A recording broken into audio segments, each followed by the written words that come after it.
今日嘅經文係以弗所書第1章1至14節。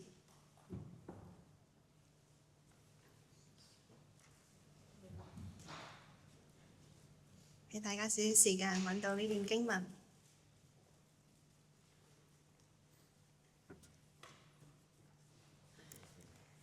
以弗所書第1章第1節，奉神旨意，作基督耶穌使徒的保羅，寫信給在以弗所的聖徒，就是在基督耶穌裏有忠心的人，願恩惠平安從神我們的父和主耶穌基督歸於你們。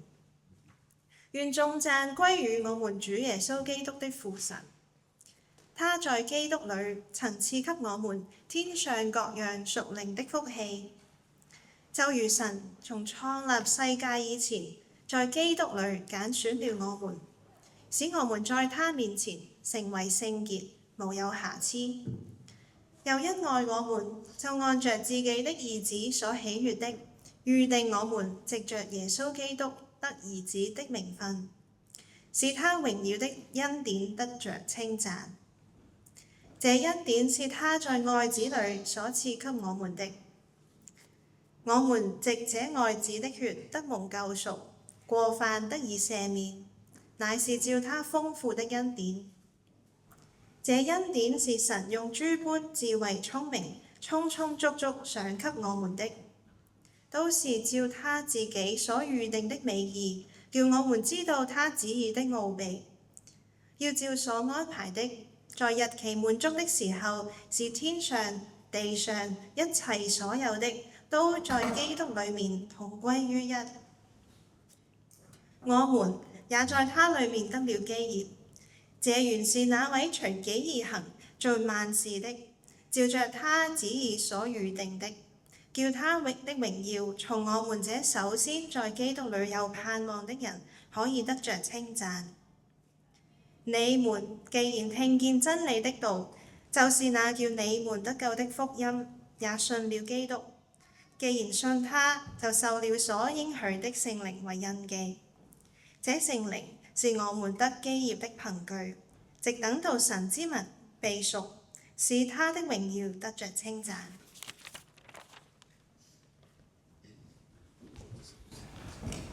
咁以下咧我就請阿 Johnson 上嚟啦，咁佢今日為我哋去講道。咁講道之前咧，好簡單嘅你講上嚟，簡單嘅訪問下嘅都要認識一下。咁就簡單問題咧，介紹下用到個麥位，唔係你用呢個。大家好。咁就簡單訪問下，譬如 Johnson 講下，譬如你嘅名啦。我係 Johnson。中文名我講。係我中文名叫何子偉。何子偉。咁你喺邊度事奉？我而家喺 Westmead 嘅宣道會希伯倫堂。OK。我喺粵語堂嗰度做傳道。粵語堂做傳道，咁喺嗰度做咗幾年？今年全職應該第7年。第7年啦。係。OK。咁之前喺邊度裝備啊？之前我喺 Moore College 摩亞神學院 Newtown 嗰度。Newtown 摩亞神學院，即係聖公會神學院嚟嘅。其實我最想問嗰個班人，我哋介紹我哋屋企人嗰個認識下。係。我有一個老婆喺嗰邊，咁之後有2個女，我係咪已經移師咗過去啦？係啩？有2個女，我去咗嗰邊。係啦。好，thank you 你。咁Johnson都會為我哋去證道咁去講解一下以弗所書1章1至14節。咁時間交俾Johnson。好 ，thank you。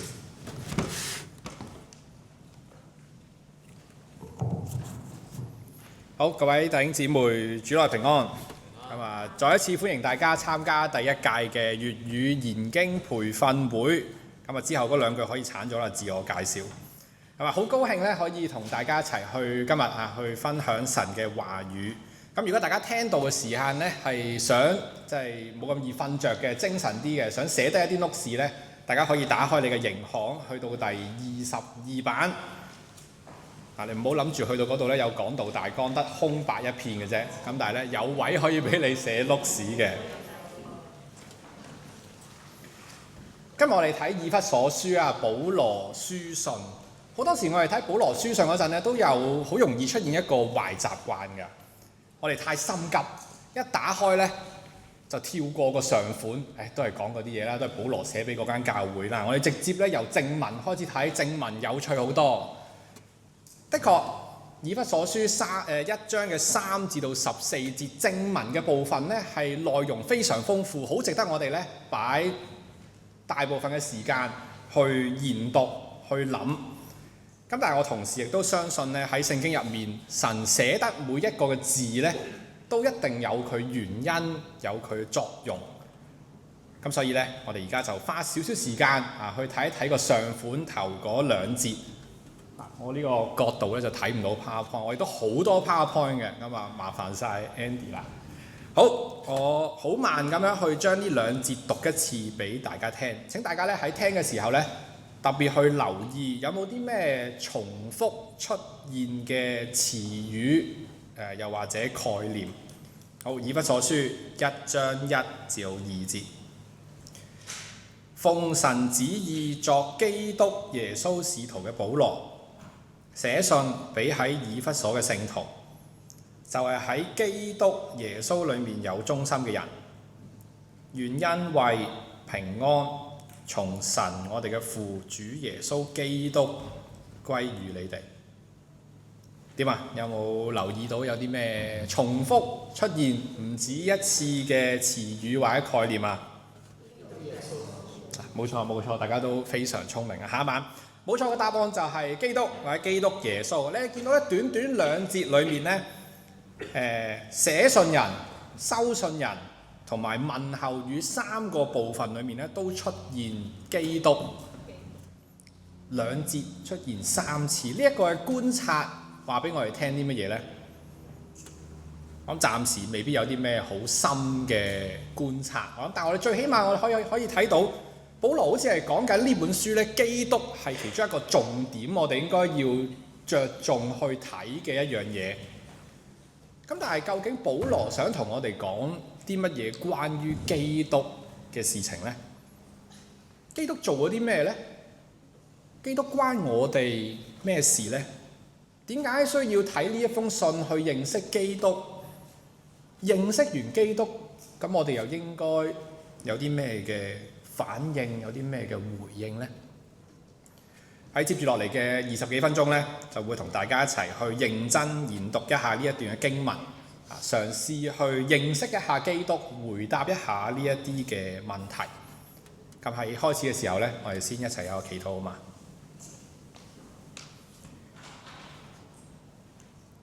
親愛天父，多謝你係一個願意向我哋彰顯你自己嘅神，俾我哋去認識你。多謝你透過保羅嘅呢一封嘅書信，去話俾我哋聽關於你、關於耶穌基督、關於我哋嘅事情。求神你幫助我哋今日作為跟從耶穌基督嘅聖徒，叫我哋喺閱讀你嘅説話嘅時候，我哋有聖靈，我哋能夠讀得明白，我哋都能夠感受到保羅喺呢一篇嘅經文裏面佢所表達嘅嗰個情感，俾我哋去體會到神你嘅恩典係幾咁榮耀、幾咁偉大。我哋咁樣禱告，奉耶穌基督名求，阿門。好，如果大家咧仲未打開嘅話咧，請大家打開你嘅聖經去到新約嘅以弗所書1章3節。保羅喺第3節啦，正文啦，入戲肉啦已經。保羅話：願頌讚歸於我哋主耶穌基督嘅父神。保羅咧係一個好直接嘅人啊！大部分嘅時候，佢喺佢嘅書信入面咧，佢寫一段經文咧，第一句你就要留意啦，因為好多時咧都係主題句。啊，保羅好中意開宗明義就點出個重點。保羅喺度一開頭就話俾我哋聽，向主耶穌基督嘅父神獻上頌讚。所以我哋可以預計到啦，之後落嚟呢一篇嘅經文應該就係保羅讚美神嘅一篇所謂頌詞。咁但係都仲係好闊啦，佢哋呢一度神有好多唔同嘅嘢值得我哋去稱讚。咁所以保羅喺度係因為咩原因而要讚美神呢？保羅之後呢，喺下半句佢就解釋啦，佢話他即係講緊神啦，呢一位佢稱讚嘅神啊，他在基督裏曾賜給我哋天上各樣屬靈嘅福氣。保羅話主耶穌基督嘅父神之所以值得我哋去讚美佢，係因為佢將天上所有嘅屬靈福氣都喺基督裏面賜咗俾我哋。當我哋第一次見到呢一節嘅經文嘅時候，我哋未必覺得有啲咩特別，好正常啊，都係我識嘅嘢啊。但係當我哋繼續睇埋落去呢一段嘅經文嘅時候，我哋再翻去睇呢一節，我哋就會發現在基督裏呢4個字嘅短語喺成段14節嘅經文裏面呢，係不斷重複出現嘅。下一版嗰度呢，你會見到第4節在基督裏，第6節在愛子裏，第11節在他裏面，第12節在基督裏。咁我有2個女啦，咁在座都可能有啲人係為人父母嘅，就算你唔係為人父母嘅，你都有你自己嘅父母。我諗你會知道，當一個人不斷重複又重複、重複又重複講同一句説話或者同一個字嘅時候，一定係講緊嗰樣嘢係佢好上心嘅，嗰樣嘢係重要嘅，佢想捉住佢嘅讀者，你一定要 get 到呢一樣嘢，你一定要記得呢一樣嘢。保羅話：天上所有屬靈嘅福氣都係父神喺基督裏面賜俾我哋嘅。大家留意，保羅呢度唔係話呢啲天上嘅福氣係因為基督賜俾你嘅，佢唔係話 because of Christ， 佢亦都唔係話呢啲天上嘅福氣咧係藉住基督賜俾你，佢唔係話 through Christ， 佢係話係喺基督裏面嘅。係 in Christ 咁樣去俾你。當然你話 because of Christ 或者 through Christ 其實都係啱嘅，因為基督係我哋得到任何屬靈福氣嘅嗰個原因，又或者嗰個渠道。但係保羅喺度佢特別去揀用 in Christ， 佢講緊喺基督裡面賜俾你嘅。我諗佢想講嘅就係我哋之所以有呢一啲嘅屬靈嘅福氣，係因為我哋同基督有關係，我哋喺佢裏面，我哋就好似一啲枝子咁樣連上咗基督呢一棵葡萄樹。我哋喺基督裏面，佢喺我哋裏面，我哋嘅關係係咁密切嘅，所以我哋先得到各樣屬靈嘅福氣。所以保羅喺呢一度，佢第3節佢就已經話俾我哋聽。神係值得我哋稱讚嘅，因為我哋藉住同耶穌基督有關係，我哋喺佢裏面，所以得到各樣屬靈嘅福氣。如果冇咗耶穌基督，我哋咩都唔係，乜嘢嘅屬靈福氣，我哋一樣都唔使旨意得到。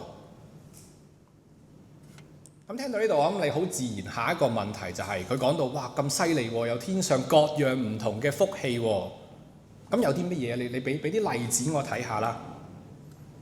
所以咧喺第4節，保羅一開頭佢就話就如，佢講完神係好抵讚嘅，因為佢俾咗好多唔同嘅禮物你，就好似就如呢一個嘅連接詞，我諗都唔使我多解釋啦。好明顯就係舉例緊啊，所以佢下面嘅經文就話俾我哋聽。所以父神喺耶穌基督裏面究竟俾咗啲乜嘢嘅福氣我哋呢？下面就有幾個嘅例子。喺第4節我哋睇埋落去啦。第一個嘅福氣，保羅話就係神嘅揀選。佢話就如神從創立世界以前，在基督裏揀選了我們。相信大家唔係第一次去讀到聽到呢一段嘅經文。但唔知大家有冇真係去諗過呢一節經文係咩意思？係一個點樣？保羅形容緊一個點樣嘅情況？保羅係話，當呢一個世界咩都未有嘅時候，當第一個人都未被創造出嚟，甚至嗰陣連時間呢一樣嘢都未存在，保羅話喺永恆入面，神就已經諗起你。保羅甚至話喺成個人類歷史入面，甚至人類都未存在。保羅話神已經預見到人類成個歷史裏面，我唔知有幾多人，可能幾百億人，但係神偏偏喺咁多個未存在嘅人裏面，佢已經揀選咗你。佢話嗰個我叫得出名嘅，我知佢係一個點樣嘅人，我揀咗佢。我哋究竟係何德何能，配得俾神去揀選？呢一節好似冇解釋，但係如果我哋認真啲去 depth 下呢一節嘅意思，我哋就會發現保羅其實係話俾我哋聽，個答案就係神之所以揀選我哋，同我哋嘅品德同我哋嘅能力完全冇關係。因為保羅話神係喺創造世界之前就已經喺基督裏面揀咗你。我諗嗰個意思就係神嘅揀選完全係自由嘅，佢唔係俾呢個世界任何嘅嘢影響到佢點解要揀你。唔係因為你係一個點樣嘅人，你做過啲乜嘢，你都未存在嗰陣佢已經揀咗你。甚至唔係因為你父母、你身邊嘅朋友、你嘅祖先邊一個係一個點樣嘅人，或者佢做過啲乜嘢，全部都唔關係。神喺所有呢啲都未存在嘅時候，佢已經揀咗你。所以神嘅揀選俾我哋見到係神嘅主權、神嘅恩典。神喺永恆當中諗起你嘅時候，佢知道你係一個點樣嘅罪人。但佢出於愛，佢出於佢自己嘅主權，佢願意憐憫你，佢就揀咗你。咁揀嚟做咩呢？你揀唔同嘢都有原因㗎。你揀包維他奶，你為咗飲啊；你揀支筆，你為咗攞嚟寫啦。神揀選我哋係有一個目的，我哋睇埋下半節。保羅話：神揀選我哋，使我哋喺佢面前成為聖潔，無有瑕疵。好簡單啦，保羅話神揀我哋係為咗叫我哋可以聖潔。呢一個唔係完全新嘅一個概念嚟嘅。頭先第一、第二節上款裏面，如果大家有留意到嘅話，其實保羅已經稱呼佢嘅收信人做聖徒。所以神揀選我哋，將我哋從世界入面咁多唔同嘅人裏面分別出嚟，單單屬於神。就係為咗叫我哋同其他人唔同，叫我哋成為聖潔，就好似揀選我哋嘅神係聖潔嘅神一樣。呢個只不過係第一個福氣，下面仲有好幾個，我哋繼續睇埋落去。第二個嘅福氣喺第5節，保羅話就係神令到我哋成為佢家裏面嘅人。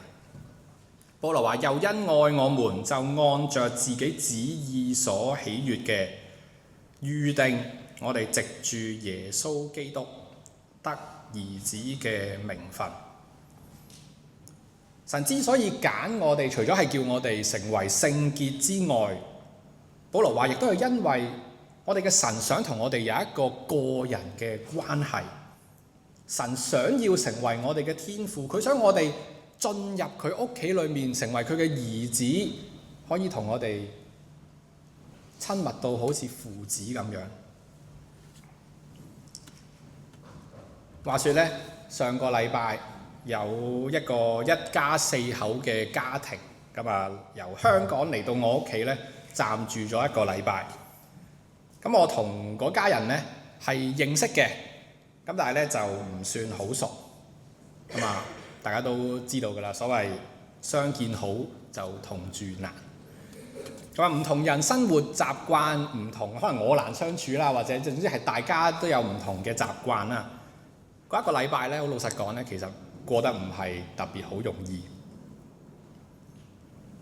去接納一啲你唔係好熟嘅人喺自己屋企暫住1個禮拜，已經唔容易。但係你有冇想唔想像到，去接納一個人永遠住喺你屋企，佢唔走㗎啦，佢就霸住嗰間房㗎啦，佢甚至話嗌你做阿爸，煮嘢俾我食啦，我肚餓。我招呼嗰家人，我個心裏面係掙扎嘅。我知道係應該要做嘅，要好接待遠人。咁但係咧，我一定心裏面有少少嘅唔情願。我話諗，哎呀，咁我有啲嘢做唔到咯喎，咁我要點樣去遷就佢？但係保羅話，神令到我哋成為佢家裏面嘅人，佢完全唔勉強嘅。保羅話神係因為愛我哋，佢甚至話神係按住自己嘅意旨所喜悅嘅，去叫我哋成為佢家裏面嘅人。神好開心㗎，佢因為愛我哋，佢急不及待咁樣去接我哋入佢自己屋企。呢一個究竟係何等大嘅恩典，何等大嘅福氣？所以好合理地去到第6節，保羅之後就話：既然神俾咗啲咁樣嘅福氣，為咗達到呢啲嘅目的，之後佢就話使佢榮耀嘅恩典得着稱讚。神之所以喺基督裏面去揀選我哋，預定我哋喺基督裏面藉住佢得着兒子嘅名分，最終嗰個目的就係為咗叫我哋去讚美神。哇！神你嘅恩典係幾咁大，係幾咁滿有榮耀，幾咁反映出神你自己嘅屬性，你嘅憐憫，你嘅好客，你嘅慈愛，你嘅信實。所以當我哋得到呢一個恩典之後，我哋真係好應該去讚美神。之後呢，因為時間關係，第3、第4個福氣咧，我哋就黐住一齊去睇啦。第7節嗰度保羅話：我哋藉住呢一個愛子嘅血得蒙救贖，過犯得以赦免，乃係照佢豐富嘅恩典。所以第3、第4個福氣就係神嘅救贖同埋佢嘅赦免。我頭先講到呢，我上個禮拜嚟嘅一家4口係我唔係好熟嘅朋友，咁我願意去接待佢哋，都算係咁啊，唔錯啊。但係保羅喺呢度話，神為我哋所做嘅，比我上個禮拜所做嘅實在冇得比，要偉大好多好多倍。點解偉大呢？因為第7節保羅話俾我哋聽，神去將我哋接入佢屋企之前，我哋同神嗰個關係，我哋嘅身份唔係神唔係好熟嘅朋友咁簡單。神喺接我哋入佢屋企之前，我哋同佢嘅關係係好差。我哋每日都得罪佢，處處同佢作對。我哋係神嘅仇人，係佢嘅敵人。你能唔能夠想像接納你嘅仇人入到你屋企？甚至呢段經文佢話神係付出咗沉重嘅代價去接佢嘅仇人入嚟嘅。佢犧牲佢自己嘅親生仔，用佢個仔嘅死去還清我哋呢啲仇人欠下神嘅罪債，赦免我哋一齊嘅過犯。嚟我屋企嗰一家4口，佢啲小朋友都幾可愛嘅，但我可以好肯定話俾我聽，我一定唔會為咗佢哋去放棄我任何一個女。但係神願意，就話佢咁樣做嘅目的就係為咗修補佢同仇人之間嘅關係，等你哋呢啲咁樣嘅仇人可以藉住神嘅親生仔，而家得到神兒子嘅名分。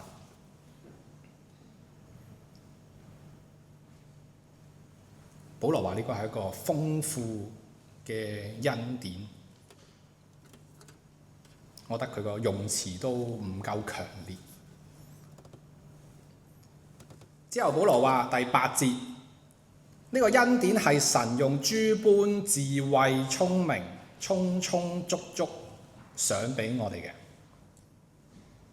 咁我有2個女啦，頭先都講咗幾次，我好愛佢哋嘅，所以我任何我自己識嘅嘢，我嘅知識或者我唔係喺呢個世界上活咗好耐啦，但係30幾年我學到嘅一啲生活上面嘅智慧，我盡可能都會教俾佢哋，話俾佢哋聽。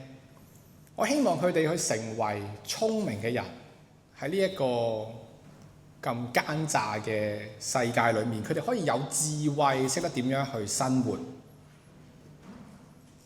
我甚至會將一啲我唔會周圍同人講嘅一啲嘅秘密去同我啲女講，因為我愛佢哋，因為我同佢哋嘅關係親密。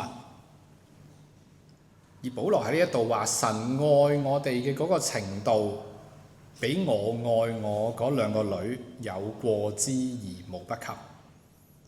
所以去到第9、第10節，保羅就話，都係照佢自己所預定嘅美意，叫我哋知道佢旨意嘅奧秘，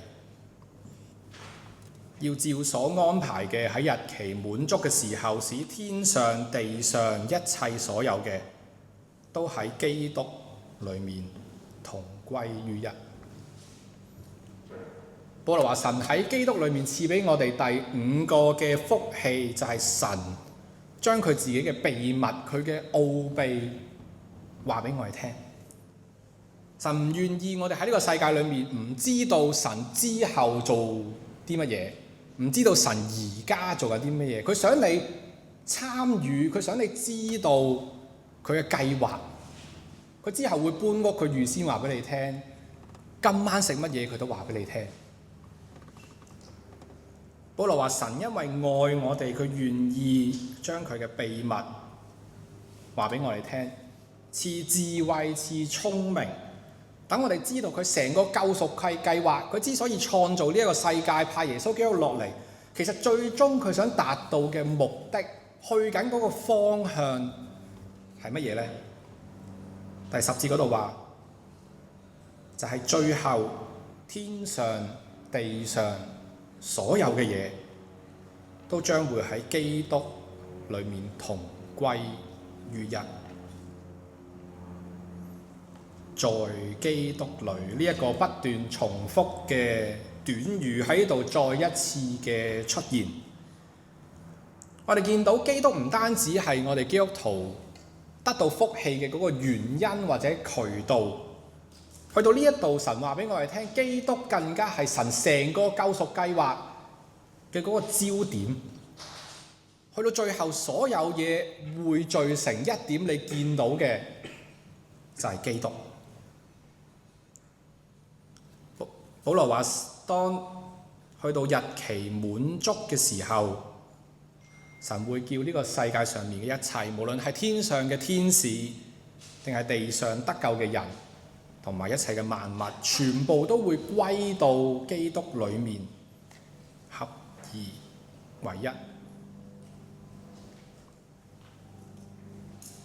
呢一個唔係個個知道嘅。呢間教會出面唔係信主嘅人，神話俾佢哋聽。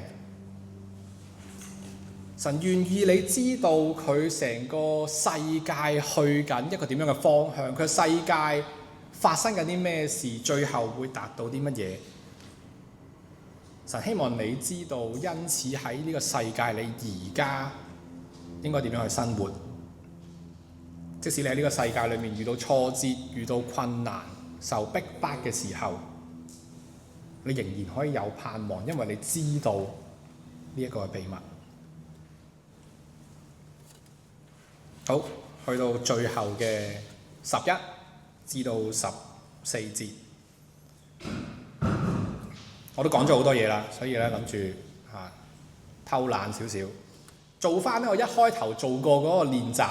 我亦都會咧，好似之前咁樣，好慢咁樣讀一次呢4節俾大家聽。想大家咧喺聽嘅時候，好似之前咁樣啦，留意下有冇啲乜嘢重複出現嘅詞語，又或者概念。好，以弗所書1章11至到14節。我們也在他裡面得了基業，這原是那位隨己意行做萬事嘅，照住佢旨意所預定嘅，叫佢嘅榮耀從我哋呢啲首先喺基督裡面有盼望嘅人可以得着稱讚。你哋既然聽見真理嘅道，就係嗰一個叫你哋得救嘅福音，又信咗基督。既然信咗佢，就受咗所應許嘅聖靈為印記。呢個聖靈係我哋得基業嘅憑據，直等到神嘅子民被贖，使佢嘅榮耀得咗稱讚。大家有冇留意到有啲咩重複嘅詞語或者概念啊？其實好多，一地都係啊！你見到基業、榮耀、基督、稱讚、聖靈都唔止出現過一次，全部都重複出現。但係唔知大家有冇留意到下一版，我們同你們都係重複出現。大家可能會話：切，我們你們你都拎出嚟講，你唔好講個的字同個了字重複。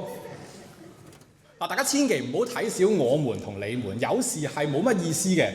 但係有時咧，卻係好關鍵嘅呢啲嘅代名詞，究竟佢代表緊啲咩呢？大家留意下第11、12節，保羅用我們，去到13節突然間佢改咗做你們，然後去到最後佢又轉翻做我們，係咪寫錯字呢？應該唔係。想大家咧用30秒嘅時間同你身邊嘅弟兄姊妹去傾下呢一個問題。你覺得保羅呢一度嘅我們同你們分別係指緊啲咩人呢？時間唔係好多，我計緊時㗎啦，30秒，而家開始。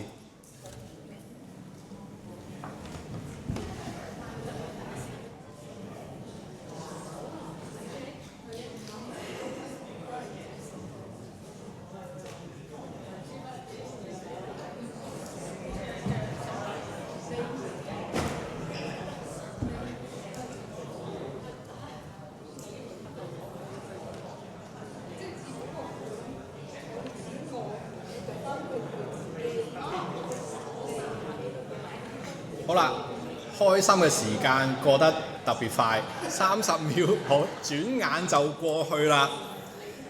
有冇咩諗法？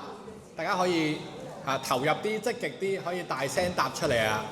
我們、你們有冇啲咩諗法？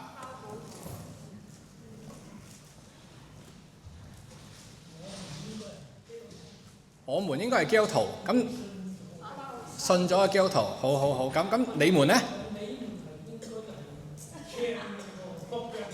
聽到福音嘅人，係，明白。其實嚴格嚟講呢，我呢一個問題呢係一個 trick question 嚟嘅。呢一題非常之難答嘅，個原因就係因為如果你淨係睇呢4節呢，我認為啦，基本上你係唔應該揾到個答案嘅，特登跣大家。咁但係如果睇嗰段經文有一個好合理嘅問題，但係揾唔到個答案，咁點算呢？個解決方法好多時呢，除咗問牧師之外呢，就係你去睇下上文下理。咁1章1至到14節就冇上文啦，你掀去前面，加拉太書係幫唔到你嘅。咁你掀埋落去，究竟保羅之後講啲咩？會唔會有啲咩線索俾到我哋可以去明白呢度嘅我們同你們講啲咩呢？如果我哋好快睇完第1章去到第2章嘅中間第11節，我哋會見到保羅有一段咁樣嘅説話。佢話：所以你哋應當紀念你哋從前按肉體係外邦人，係稱為沒受割禮嘅。這名原是那些憑人手喺肉身上稱為受割禮之人所起嘅。嗰陣你哋同基督無關，喺以色列國民以外，喺所應許嘅諸約上係局外人。並且活在世上沒有指望沒有神。你哋從前遠離神嘅人，如今卻在基督耶穌裡面靠住佢嘅血已經得親近了。好啦，如果我哋睇完呢一段嘅經文，再翻去頭先11嘅1章11至到14節，所以個我們同你們應該分別指緊啲咩人呢？我認為啦，根據下文第2章嘅線索呢，第11至到12節聰明11、12節裏面呢個我們應該就係指緊保羅同埋以色列人嘅基督徒，所以保羅係話我哋呢一啲嘅以色列信神嘅人，我哋係首先喺基督裏面有盼望嘅。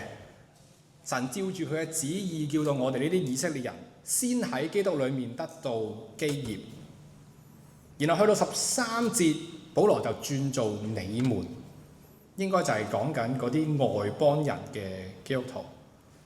保羅話：你哋呢一啲外邦人，你哋都聽到個福音，信咗耶穌，所以你哋都得到所應許嘅聖靈作為印記，證明你哋都係屬於神嘅人。所以去到第14節，保羅再講翻我們，我認為佢就係講緊，所以而家我哋呢一啲以色列嘅基督徒同埋外邦人嘅基督徒，我哋一齊都受咗聖靈，一齊得咗基業。呢個係以弗所書去到之後其中一個好重要嘅主題，就係外邦人同以色列人喺基督裏面兩下合而為一。我頭先30分鐘一度所講，神喺基督裏面賜俾我哋各樣嘅屬靈福氣。嚟到呢一度，保羅話係所有信耶穌嘅人都有嘅，所有喺基督裏面嘅人都有嘅。無論你係以色列人，你有；你係外邦人，你都有。所以無論係以色列人定係外邦人，只要你喺基督裏面，你都應該要讚美神。好啦，我盡快係用咗30分鐘同大家去睇完呢14節嘅經文。如果要大家用一句説話去總結呢一段經文嘅中心思想，你會話係啲咩？我個人呢就比較懶，所以咧我就會直接引用第3節嘅主題句。保羅話：願頌讚歸於我哋主耶穌基督嘅父神，佢喺基督裏面曾賜給我哋天上各樣屬靈嘅福氣。成個以弗所書3至到14節呢一段嘅經文，都係一篇讚美神嘅頌詞。下一個 slide 你會見到保羅對神嘅頌讚喺第3、第6、第12、第14節都不斷重複嘅出現，貫穿成段嘅經文。所以我認為，既然我哋明白咗呢一段經文嘅中心思想，就係因為神喺基督裏面賜俾我哋各樣嘅福氣，所以我哋讚美佢。咁個應用亦都好簡單，就係我哋應該去讚美佢。保羅喺成段經文叫緊我哋去做嘅，講緊神成個計劃，佢想達到嘅其中一個好重要嘅目的，就係我哋會讚美佢。咁所以呢，我哋而家就坐言起行。我先用祈禱去讚美神，之後我哋會再用詩歌去讚美神。我哋一齊祈禱。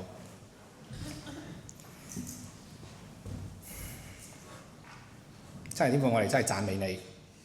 我哋透過頭先嗰14節嘅經文，我哋見到神你係幾咁有榮耀，你嘅恩典係幾咁豐富，你幾咁愛我哋，完全無關我哋做過啲乜嘢，純粹係你嘅主權，你嘅恩典。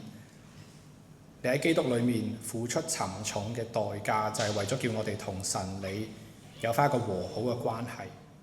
我哋可以去認識你，我哋可以去讚美你。我哋一陣間會唱歌去讚美你，求神你去悅納。咁啊，禱告奉耶穌基督名求，阿門。